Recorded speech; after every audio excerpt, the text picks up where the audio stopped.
If you haven't joined a LearnExperts webinar previously, I'm Sarah Sedgman, founder and CEO of LearnExperts, and we have developed a LEAi platform. LEAi stands for LearnExperts AI, to really speed up the time it takes to develop courses. So we have a lot of large clients across the industry using LEAi today and gaining a lot of value from it.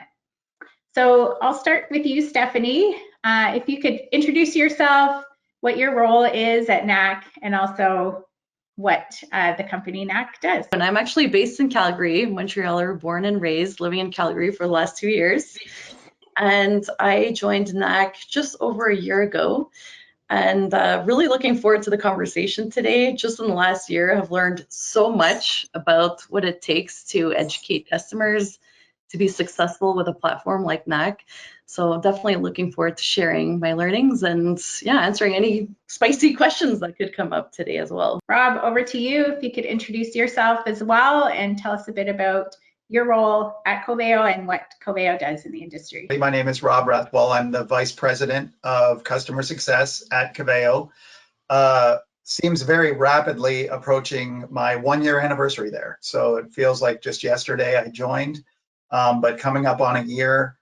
Prior to joining Coveo, I spent 11 years at another Canadian SaaS company in both professional services as well as in customer experience and customer success. I lead the customer success organization at Coveo. Coveo, for those of you who don't know, is an AI search platform at its core. So it's a single platform, SaaS, B2B and B2C, our customer base. So we deal with both. And basically we power individualized, trusted, and connected experiences for our customers. And what we're betting on is that we're bringing AI at every point of experience across the entire digital journey for our customers. We think that's where things are heading and where we want to be. So what does that mean for our customers with search at its core? Whether you're a Coveo Commerce customer and driving sales B2C through a website experience, or whether you're driving internal efficiencies in services or workplace or website, through the power of Coveo, we are trying to balance that positive customer experience for your customer, whoever it may be, with scalable, efficient business outcomes for you and your business. Awesome. All right, thanks to both of you. So how would you define, Stephanie, customer success versus or including customer onboarding and customer education and training? And maybe talk to, in your experience, some of the similarities that you've seen or some of the differences between those. Yeah, that's a great question. And you're right, there is no one size fits all to customer success. Every product is different. Every company is at a different stage in their life cycle, and customer success does evolve over time along with the product and company. So as far as definition for right now, and the way I describe it can fit other contexts as well. The way I see architecting customer outcomes is really through a relay race type of activity. So I love sports analogies, by the way, I'll just put that out there. Everybody is responsible for customer success in a company. So more specifically, when it comes to CSMing, obviously being attached to customer outcomes is huge. And lagging indicators for that are often net retention rate. But there's a lot that CSMs do that contribute to that as far as leading indicators go. And in the spirit of what we're talking about today, really enabling, empowering customers to achieve success with the product that you're using, that they're leveraging, is at the heart of that. So before it hits the CSM's hands, before they have the X on their foreheads to reach that success, onboarding plays a huge role there, right? So customer goes all in, they take a bet, decide to bring in a new technology. The onboarding implementation team are definitely the stars to get the customers from ideation to fruition there. And enablement plays a huge, huge role in that. It does not end at enablement, and that's where the relay race / baton handing from the onboarding manager to the CSM plays a huge role as well. And support is really hands-on as well, right? When it comes to that reactive, I need to know something right now, or I'm hitting a roadblock, the way in which support teams propel customers to success as well plays a huge role. Rob, what about you? It's a privilege to have customer success in your title, but it truly is the mission of every organization to make sure that customers are at the forefront. So it's really about who has the baton where in the big picture. And not to, like, I'll tell you what customer success is not to me. It doesn't equate to happy customers. And I think that's one of the biggest traps that organizations fall into. If you think every one of your customers is happy, you got to figure out the 20% of them that are lying to you. So really, to me, customer success means having a relationship with your customer base that you know they're engaged and you're engaged with them. And where I couldn't agree with Stephanie more is that it's outcome driven. So you have to make sure that as an organization, as a customer success organization, you are not focusing on doing the things and hoping for the outcomes, but you define the outcomes and then make sure you're doing the right thing. Onboarding can mean so many different things to so many different, functions within a company. So I'll just stick to what we consider onboarding, and that's that phase in the customer's journey from the day they become a customer until the day they go live. The start is very concrete. The end is a little bit more fuzzy, because what we don't want to do is exit that phase too early when, to a customer enablement perspective, they're not ready for us to exit that phase. So a little bit of a gray area at the end of that phase for us, but really to onboard a customer in customer success at Coveo for our team is making sure that the customer is equipped to start achieving value from the moment they go live. Awesome. Onboarding, customer education, and training. Would you say those are the same? No, definitely not. Related, but definitely not the same. So my opinion, customer education and training, if I was drawing it in a chart, that's one of those bars that just keeps going with an arrow. It never ends. It doesn't have a stopping point. Obviously, it's got a starting point. But that's something you got to keep at the forefront, regardless of where the journey, where the customer is in their journey. I will say that in terms of criticality or critical path,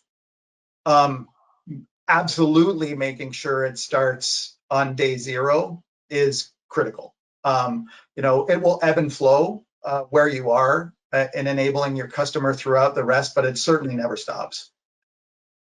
Awesome. So as you're approaching scaling, when it comes to the initial onboarding, the follow-on training and adoption, how are you starting to think about that differently in servicing your customers? Yeah, that's an excellent question. And often I feel like folks have a different interpretation of what scaling actually means. So in the spirit of this conversation, we'll look at it as one-to-one versus one-to-many approach. And you can't get to the one-to-many approach well without really experimenting with your customers, really understanding like what resonates, what leads to those outcomes that we discussed earlier. So before I joined Knak, the team had done a lot of experimenting with a self-serve academy, with a lot of one-to-one training, group trainings, ongoing trainings, and we were at a point where we could come up with specific packages depending on the size and scope. So that is something that we definitely got more serious about at the beginning of this year and attached internal goals to those as well. So we're just starting to see the benefits of having more streamlined onboarding / training initiatives in place with customers. Not to say that we're not continuing to experiment, right? We're a really innovative company and we're constantly adding new value. And with new value, often that means more enablement training initiatives around the corner as well. So we have a baseline foundation that is built to help us scale, but we're constantly revisiting what it means to succeed with the packages that we have today. Yeah, I think some of the some of what we're seeing as well, and the growth causes good problems, but there's still problems. There's still challenges that we still have to address, and what we're trying to balance is our internal ability to scale at the rate that we're growing, and maintaining delivery of the necessary elements to our customers so that they feel enabled, especially during that onboarding phase, I guess, without sacrificing the personalization, because that's critical. We never want a one-to-many experience to feel like a one-to-many experience for our customer, but we know how important it is for us to be able to deliver it in that manner. So, to Stephanie's point about experimentation, I like that word because we're kind of in that phase as well. There will always be an informal element of one-to-one, whether it's a professional services team kind of enabling a customer at a certain level in the moment, whether it's the CSM and an engagement point with them, again, enabling them in the moment, but in the moment doesn't scale. So we have to make sure that we define processes that will and balance that one-to-one. That obviously, if we could do that across the board, we would, but it's not practical, and it's also not necessarily the way that people learn best. So we want to make sure that while we maintain that, we're putting in place different methods and methodologies by which we can start to service in a one-to-many, repeatable, scalable fashion while still delivering that personalized experience, and not sacrificing any of the quality of learning as well. So that's kind of the challenge that we're up against. Good challenge, but still a challenge. Yes, scaling's a good challenge, but also a challenge to get right. I love that. I think one of the quotes, I'll hold some quotes for the day. One is, we have to do one-to-many, but we don't want it to feel like one-to-many. So I love that. I think if more of us built that thinking into how we're solving these problems, it would really give a personal feel and allow companies to scale. Rob, maybe if you could just share with us a little bit about what your onboarding versus training programs look like today. Are they made up of instructor-led? You talked a little bit about the professional services one-to-one, but do you have self-paced certifications? What does that look like today? For sure, great question, and thanks for asking. And it's definitely something that, I would put if this was a PowerPoint slide, it would have the big watermark of WHIP across the slide, because this is something that we still continue to evolve every day. But in our past, like just a little bit of history, we've been heavily product driven, which has been a huge asset in the terms of how we build our product and then teach people about it, internal and external. However, it's led us to prioritize product type enablement as opposed to outcome based enablement, and making sure that our customers are ready when they need to be ready. So we fell into that trap of focusing on the tactical elements of the product, which is important and necessary, but there's a whole nother piece to that when you think of the three-legged stool of people, process, and technology, and how do you tie all of those things together. So where we are in the AI space, we don't want our enablement, even during onboarding, to be limited to just the use of our platform, but also kind of what's happening in the AI space. How does this relate to your organizational transformation, not just how you use the tool that Coveo gives you? ChatGPT was the buzzword of the last couple of years, and generative answering, and it's just a very complex place to be. So we want to help our customers navigate through that. So we are definitely innovating in that space as to how can we capture all of those things, those elements of product training that could be much more self-paced, and scalable and still personalized to potentially identifying groups of customers or use cases or similar outcomes where we could start to expand in a one-to-many type forum, where now you're still kind of in an instructor-led or an expert-led space. to eventually getting to a place where we're doing certifications. It's absolutely on our radar. We're not there yet. So I would say for the most part, our opportunities are in that, they're certainly in that developing a certification program that is of value, as well as continuing to become more efficient in the one-to-many environment. I think from a self-paced learning perspective, that's kind of been our bread and butter, and we're looking at content, but it's certainly not where we want to stay. We want to get to a place where we can scale.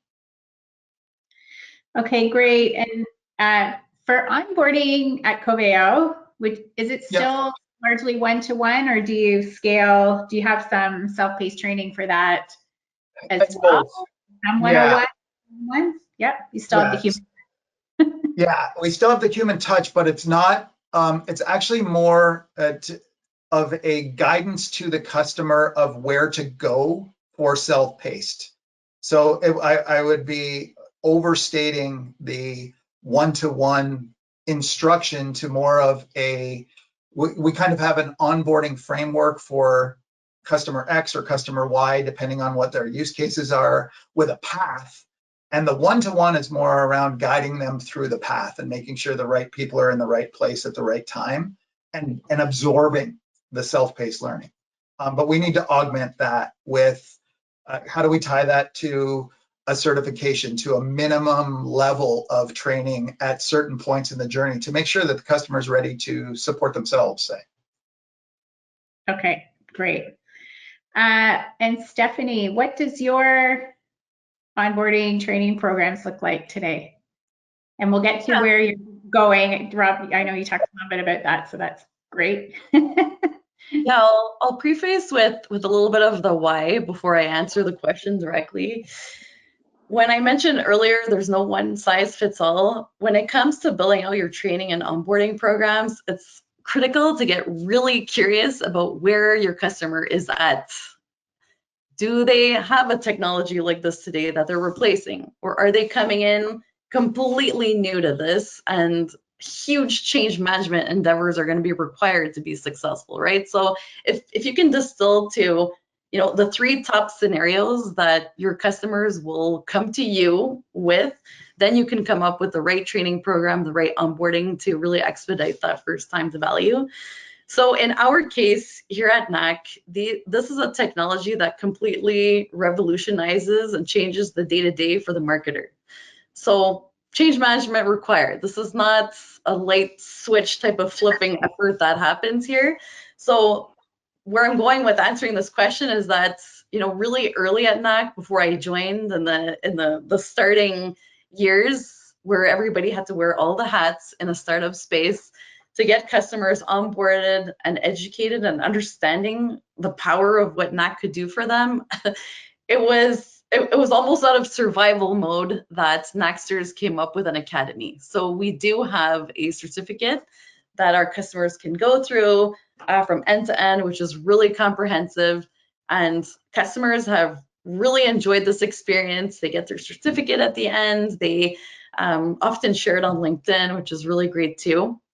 So we're at the point now that the startup-y mode that we took to go about building this is now ready for a complete revamp, which Sarah, you were graceful enough to join us and lend your expertise, but we are now going into 2025 with Knak Academy 2.0.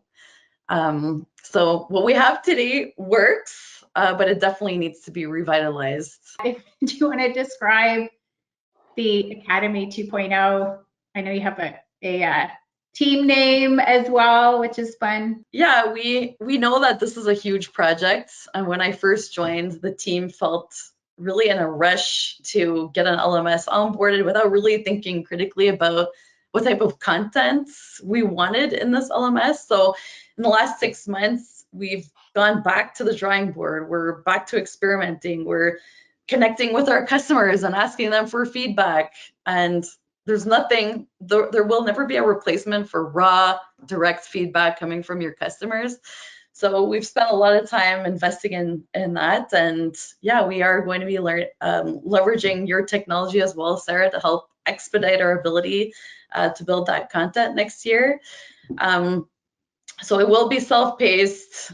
It will be module-based as well. So folks can go about it in bite size, like you'll get through phase 1 and be able to get to first times value and then be able to build on that over time.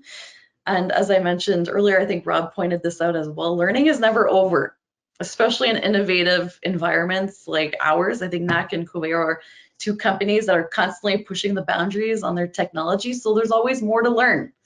And it's great to be able to put together programs, and customers come to expect great learning environments as well. So the more you offer, the more they expect and the more they ask for it. So we actually have customers asking for us, for this from us now.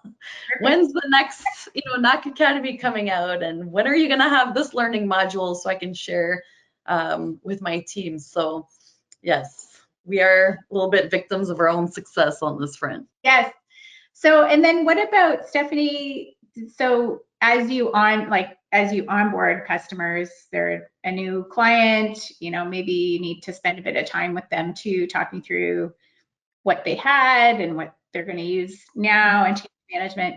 Do you still have an aspect of that human component for the onboarding piece, even though you're scaling the main training pieces? Absolutely. I don't see a world that exists in which you can work with enterprise customers and not have a human touch. They all come at us at a different stage. And it's really important for us to factor that in to be able to design the best onboarding experience possible for them. And putting a little bit more time and effort there upfront to customize really expedites their first time to value, rather than just plug and play, one size fits all for everybody. That's definitely what we've seen. So yes, definitely a human touch. Every customer, depending on size and scope, gets their implementation manager from that handoff from sales, which is really critical. We probably won't touch on that today, but that is definitely an important milestone to ensure that handoff is seamless. And then all the way to the CSM handoff, we do have a dedicated implementation manager supporting the customer. Well, and we find too, just at LearnExperts, I totally agree with you, supporting clients, especially large enterprise clients, there's never a world where there's not the human touch, but we find we gain a lot of value too from talking to our customers, getting that feedback. Even as we're training them or onboarding them, they're giving us that dialogue. If it was 100% self-paced, we don't talk to them, we would never get that great value. So I agree. Rob, on your side at Coveo, I know recently Coveo's kind of rethought the education and enablement functions. There's been some organization pulling those groups together, and also looking at even building the training slightly differently in a more self-paced way. What are some of the challenges you've seen, or some of the benefits you've seen bringing some of these groups together in the organization? Yeah, excellent question, and definitely we're at that place, at an inflection point where we want to continue to transform and building a lot again on what Stephanie just alluded to at Knak. We are looking at doing things differently, and I talked a little bit about our history and where we came from, which is what got us to where we are is not going to get us to where we need to be. And there is one of the things we've realized is that there is a massive opportunity for us as well to leverage the points of similarity between, we're talking about the onboarding phase for a customer, but the other good growth problem we have is internal growth, right? Mm-hmm. And we have to teach our employees as well. And there's just such a huge opportunity to treat those as, how can we leverage one for the other, I guess is the best way to look at it. Because one of our sins of the past is they've been mutually separated, or purposefully separated. And there's so much crossover there. So there's efficiencies for us there. And then I couldn't agree more with Stephanie on, and Sarah, what you're seeing at LearnExperts too, is one of the, the myth buster statements for AI as well is that it's not intended to ever replace the human interaction. It's to make sure that the human interaction is as efficient as it can be, and that it's now fueled by information and efficiency that the AI brings, so that it can be more effective. And so that's one of the other things that we're going through, is the where and the who that interaction takes place, and who it is, and why it is, both for our customer during whatever phase it is of their journey. As I mentioned, it's not our instructor-led one-to-one is more customized than, say, operationalized generically. And where we want to get to is have that person in the right place to be having the right conversation, whether it's guiding our customer to a self-paced path or through a self-paced path, as well as taking their feedback, as we talked about, to make sure that that path continues to improve. Traditionally, in the past, and both of you have worked at many different companies, training really sat in professional services and was instructor-led. And that was mostly because also in the past, a lot of companies would charge for the classes, so more like a time and materials. Have you seen a shift in like trends that are shifting, or a shift out of professional services where the learning function is moving into customer success or other maybe customer support, and then starting to become inclusive of the SaaS, now that companies are transitioning to the SaaS fee, or the SaaS the subscription model? Is it starting to be included that way? And yeah, agree. It definitely is evolving, and I think in a positive way. And I'll expose my own bias and some of the fight that I've had to fight in my past and my present. Is there's always that element of the balance sheet, right? And we could sell this. Well, yeah, we could. The question is, should we sell it? And I think that to get over that hurdle is when, and there is a place, by the way, no one should apologize for being a publicly traded company who has a responsibility to their shareholders. And of course, you want to try and maximize revenue where it makes sense. But if you look at total cost of ownership, if someone doesn't buy it, how much is that now costing you to catch them back up if they're not properly enabled? And that's where the conversation needs to be, in my opinion. So there are certain courses even now at Coveo that we are looking to make more custom, and there's services that we can provide in that area should a customer want to pay for it. But I think that the trend that I'm seeing, and I'm glad that it is that sort of that minimum viable product of training, and what's the minimum level of enablement a customer needs to have as just part of being a partner to your organization, and making sure that they are ready to recognize the value that they pay you for in the SaaS fee shouldn't necessarily come with an additional cost. And if we don't do it, then the cost of getting that customer to where they need to be exponentially increases as time goes on. It's, I'm not a mathematician, but it's pretty easy to prove out. So really and I'm glad that it is. So like I said, I think that what I'm seeing at Coveo certainly, and in the industry as a whole, is making sure that as part of the SaaS fee, or as, you can't forget about the service part of software as a service, and not everything is transactional. So, and I see the level of that minimum viable product growing more and more and more to make sure that the customer is ready to recognize value, because that's the long game. And if you start looking at the balance sheet, that's the short game, and that's not going to get you anywhere. At Coveo specifically, so training and enablement of the customer, while everybody shares responsibility in that, It does not reside in customer success. It does not reside in services or support. It's actually a dedicated division now at Coveo. So we have an enablement team that is responsible for all enablement, whether it's internal onboarding, customer enablement, building content for our community so that one-to-many becomes more and more possible, digitizing the journey. All of those things is a dedicated team.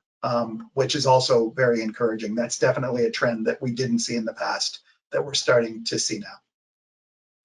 I love that they also, their responsibility includes the community, because I think a lot of the time companies think, let's build a community so the users can talk, and then they kind of get it going and leave it. Don't feed the community. Like, it's everybody, all the users are there. It's like such a perfect opportunity to provide some enablement or training or tips, use cases, right, that you're seeing. So I love that. Definitely. And on the community front, again, this is if you looked at it from a racy perspective, and not to overcomplicate it, but customer success owns the community.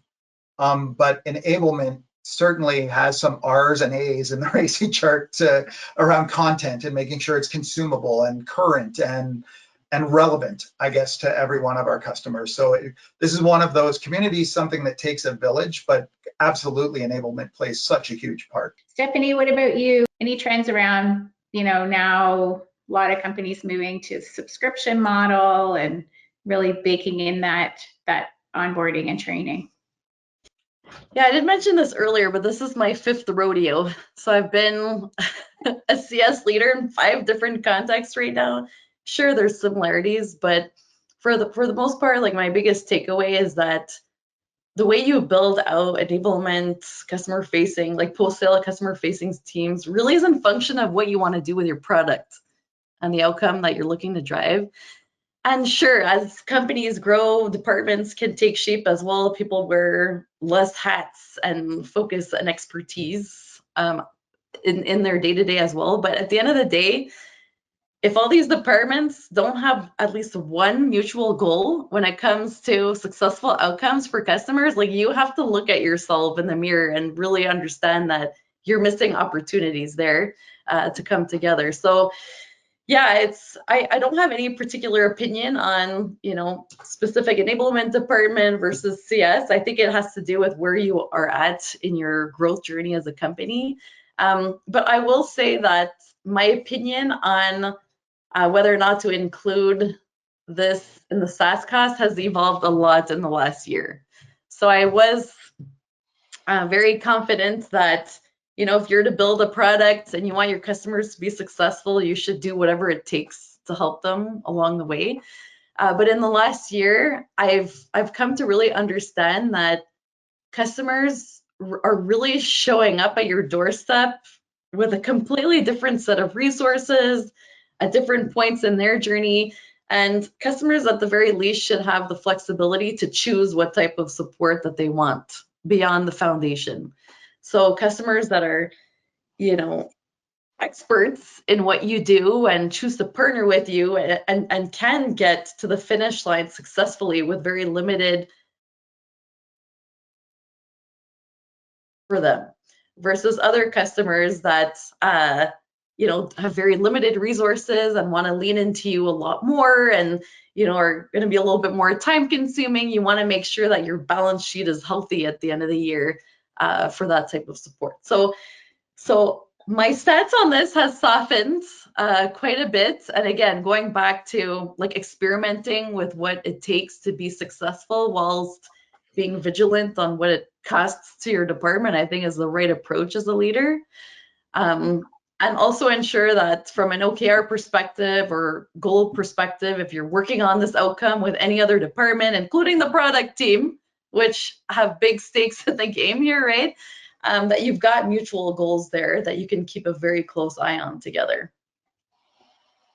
Awesome. Continuing on that, I'm going to ask you the next question, Stephanie. So thinking about, I love that point about customers. Some customers have used technology like this, or maybe they're even helping you build out the roadmap, right? So they have a lot of knowledge. They know they don't need to go through all of the training, but maybe somebody else who's, upline bought the solution and it's like, we're going to implement this. They're starting from scratch. Knak specifically, are you starting to think strategically about the different pockets of knowledge assets, I guess, and where they live, things like in product help versus onboarding versus training versus maybe the knowledge base or recordings? Do you have all of those assets today? And do you today think about how to direct the customer the right way, or are you planning to think about that? Yeah, we've definitely been thinking about this for a while, and I'm certainly not going to take credit for it. I do see that the founding team here at Knak, the initial CS professionals that came in, really thought about one, customer success, but also just surviving through rapid success, and they built a really comprehensive help center. And I think part of that was understanding their ideal customer profile would want to self-serve. Right? I think we all want a little bit of a self-serve experience, and at some point in the journey, we want to be able to validate our learning with somebody and share that feedback and ensure that we're on the right track. It has a great help center, but the thing about help centers is that they need to be updated. So that's where we're at right now. Is we've got a decent help center, but unfortunately it's not working well with LEAi, which is the AI that we're trying to layer in there. It needs to be massaged quite a bit for us to be able to leverage AI effectively. And I know Rob probably knows that very well coming from Coveo. So we do have some work to do there. The lesson learned is you can't set it and forget it when it comes to knowledge, especially in a self-serve type of way. So we're investing a lot of time revisiting that. And that's in collaboration with our product marketing team as well, to ensure that voice and tone is where we want it to be a couple of years later after it's been built, and that it's factoring in where we want to go as a product company as well. So there's some big rocks there for us to work on going into next year. All common challenges, I guarantee. Yeah. Nothing to the size of the company, but it's part of the fun, right? I wouldn't be here if there wouldn't be fun, juicy challenges to work on. Awesome. And Rob, in terms of Coveo, are you seeing the role of, so a little bit of a shift in the question away from the holistic approach, but are you seeing the role of the customer success managers staying relatively the same, or is that changing as you're starting to pull together enablement teams out in the community? Are they being asked to contribute perhaps to some of the knowledge-based articles or training, onboarding, those kind of things? Yeah, great question. And really, I think as the role is evolving, primarily driven by ability to scale. So at its core, customer success managers at Coveo, like everywhere, ultimately are that first point of contact with the customer. They are the one point of contact that remains with the customer, who are primarily accountable to ensure the customer is getting value from their solution, and where they're not, why they're not, and all of those things that basically is customer success at its core. Now, that's a nice motherhood statement, but in reality, as you're trying to scale, literally a quarter is a lifetime in what that means for a CSM. So quarter over quarter over quarter, it continues to change. And specifically to enablement, and we talked about this a little through some of the other discussion points that we've had. The customer success manager, while not accountable to ensure that the customer is enabled, will find themselves in a position where they have a level of technical knowledge on the product, let's say as an example, where they can do enablement per se in real time, and it satisfies the customer's need in the moment and allows them to not be blocked or struggle or be more efficient or effective. What that looks like today might look a little bit more of an like more of an engagement than it might have 6 months ago. Where it looks 6 months from now will also be a little bit different, but there'll always be that point of doing some one-to-one enablement with the customer.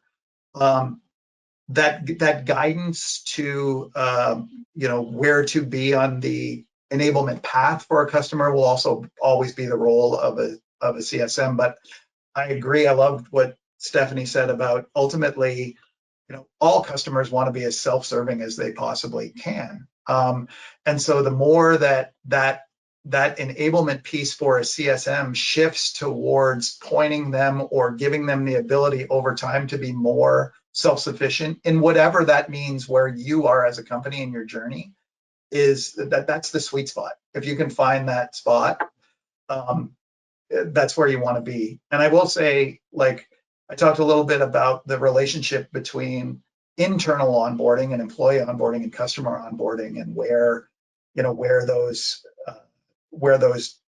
lines intersect.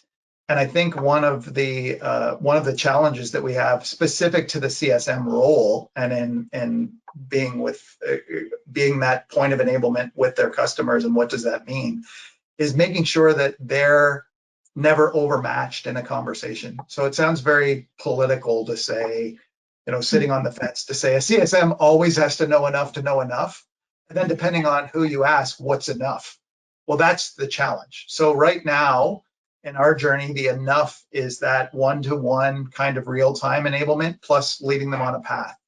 A quarter from now or 2 quarters from now, that definition of what's enough is going to change. And that's not something we can even predict at this time. We just continue to get feedback from our customers, see where we're at, and stay consistent on both paths. So I'd love your opinion on what you see, either how you're incorporating AI and automation in the process or onboarding and training, or if you're hearing about how others are doing that in the industry. Yeah, there's no denying that AI in the last couple of years has been absolutely revolutionary. It's been able to produce things that can be jaw-dropping at times, just completely wow, based on, looking at the last 10 years of how much time and effort it took to build certain things. Now in literal seconds, we've got really good quality content. As personally, I'm definitely someone that leans heavy into the human experience, and I think that's what's made me successful in customer success. And there's a little bit of fatigue for me on the AI front right now, and I think it's impacting a lot of people too. So when it comes to redesigning Knak Academy 2.0, there's so many different ways that we can bring AI into this. I want to be really mindful about avoiding that fatigue. So the AI voice versus, a real person, right? Sarah, you could have asked all your questions to ChatGPT and had great answers, and had a bot run this webinar today, but it's more fun to see our faces on here. We're not perfect, we're doing our best here, trying to engage the people here.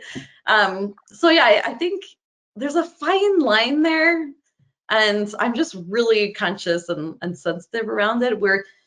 We're definitely doubling down where we can, create those efficiencies to be able to spend more time connecting with customers in a meaningful way.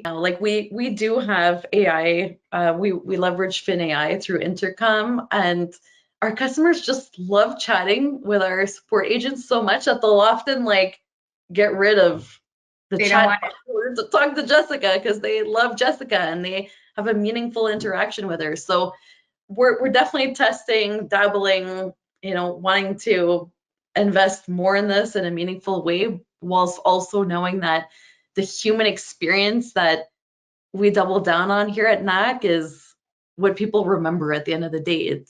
It's what'll get them to want to co-create with us, to renew and expand with us, and trust us with their marketing team. So we're definitely not steering away from that by any means, but we're looking for ways to do more of that with AI helping on the side. Yeah, I think we definitely cannot ignore the human connection is important to build the brand and the loyalty and get, I still think my recent experience is just traveling on flights and then having to deal with the automated, chatbot to try and get to booking another flight. I will focus on the generative element of AI that we're really trying to leverage more. And it's not, as I said earlier, by no means is it to replace the human interaction.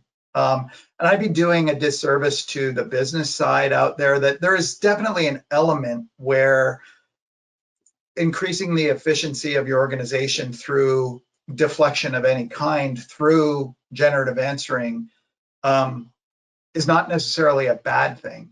But where we're focusing on it is making sure that the human interaction is of more value add, whether it's reactive or proactive. So where AI is serving us very well in this particular conversation is whether I'm an end user or a manager or an executive, and I want to engage with a conversation with Coveo where I need to know something that I don't know. So, let's just call that enablement at its very basic form. I now have the ability to do a little bit more research more effectively to ask a more targeted question. And on the other side of the phone, the Coveo CSM or whoever it may be that you're talking to can also do the same internally. I mean, one of the other good problems that you have as you scale is your information gets scattered everywhere. And so to pull the most relevant things in, it enables both sides to do a little bit of research in an efficient way so that when you are having that human to human interaction, it's very high level, very value add, because you've had the opportunity to pull information from whatever source to prep for that conversation, as opposed to starting at the beginning, if that makes sense. The resources that you use today or that you direct your teams to just, learn about CSMs or how to support the customer, how to transfer the knowledge. From a CS perspective, there's, the TSIAs, the Foresters, those types of leaders and pace setters in the space. We're active as members in those fronts, not just as sponsors. In the education space, look who we're talking to right now. So we certainly leverage the expertise that you guys have in terms of how we want to start to drive our path forward. So I think the biggest advice I would give to anybody out there is don't assume that there's a bad source until you've checked it out yourself.